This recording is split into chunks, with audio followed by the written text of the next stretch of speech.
এবার সংঘাতের পথে সিরিয়া লেবানন। মধ্যপ্রাচ্যে কি ঘটছে? সবাই কি যুদ্ধে জড়িয়ে যাবে? রয়টার্স নিরাপত্তা সূত্রের বরাত দিয়ে বলছে, সিরিয়া লেবাননের নাগরিকদের প্রবেশ নিষিদ্ধ করেছে। প্রতিবেদনে বলা হয়েছে, সিরিয়া লেবাননের নাগরিকদের জন্য প্রবেশ সীমিত করেছে। সীমান্ত বন্ধ করা নিয়ে লেবাননের সৈন্য এবং সশস্ত্র সিরিয়ানদের মধ্যে সংঘর্ষ হয়। এরপরই লেবানিজ নাগরিকদের প্রবেশ সীমিত করা হয়। লেবাননের দুটি নিরাপত্তা সূত্র এএফপিকে জানিয়েছে, সিরিয়া লেবাননের নাগরিকদের প্রবেশের উপর নতুন নিষেধাজ্ঞা আরোপ করেছে। লেবাননের সেনাবাহিনী বলেছে যে সশস্ত্র সিরীয়দের সাথে একটি সীমান্ত সংঘর্ষ হয়েছে।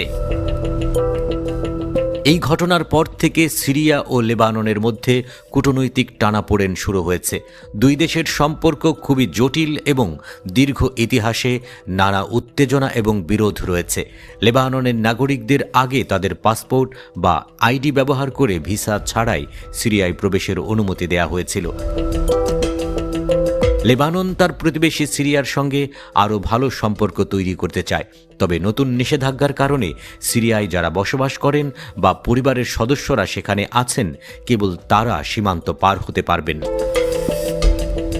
তবে লেবাননের একজন জেনারেল সিকিউরিটি কর্মকর্তা শুক্রবার এএফপিকে বলেছেন, তারা সিরিয়ার দিক থেকে লেবাননের নাগরিকদের জন্য সীমান্ত বন্ধ করে দেয়ায় অবাক হয়েছেন। সংবেদনশীল বিষয়ের আলোচনা করার জন্য নাম প্রকাশ না করার শর্তে এই কর্মকর্তা বলেছেন, তাদের কাছে এখনও কোনো নতুন সীমান্ত ব্যবস্থার কথা জানানো হয়নি। দুই দেশের মধ্যে প্রধান স্থল সীমান্ত ক্রসিং মাসনার একটি নিরাপত্তা সূত্র জানায়, সিরিয়ার কর্তৃপক্ষ নতুন পদ্ধতি প্রয়োগ করেছে। লেবাননের সেনাবাহিনী এক্সে একটি বিবৃতিতে বলেছে, সশস্ত্র বাহিনী একটি অবৈধ ক্রসিং বন্ধ করার চেষ্টা করার সময় সীমান্তে তাদের সৈন্য এবং সিরিয়ানদের মধ্যে সংঘর্ষ হয়েছিল। বিবৃতিতে বলা হয়েছে, সিরিয়ানরা একটি বুলডোজার ব্যবহার করে ক্রসিংটি খোলার চেষ্টা করছিল, তাই সেনাবাহিনীর কর্মীরা বাতাসে সতর্কীকরণ গুলি চালায়। সিরিয়ানরা সেনা সদস্যের উপর গুলি চালায়, তাদের একজন আহত হয় এবং সংঘর্ষের উস্কানি দেয়। সেক্টরে নিয়োজিত সেনা ইউনিটগুলো কঠোর সামরিক ব্যবস্থা গ্রহণ করেছে।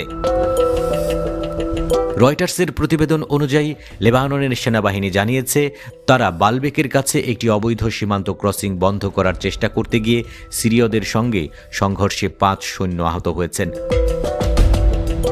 এর আগে লেবাননের একজন সামরিক কর্মকর্তা বলেছিলেন, সিরিয়ার পদক্ষেপের কারণে সীমান্তে লেবাননের সেনাবাহিনী এবং সিরিয়ার সশস্ত্র লোকেদের মধ্যে সংঘর্ষ হয়।